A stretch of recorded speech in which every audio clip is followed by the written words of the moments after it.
fast time आमर आदर्श मशाणी जोटा आमर स्वर्गद्वार निर्मित होती संपूर्ण भाव में अत्याधुनिक शैली विभिन्न प्रकार प्रतिमूर्ति रही ऋषिमुनिकर अच्छी विराट शिवंकर स्टेच्यू भी रही फूल बगीचा अच्छी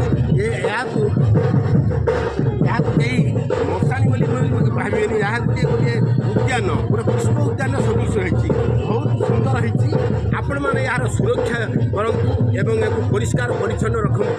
आईटा हूँ जीवन सत्य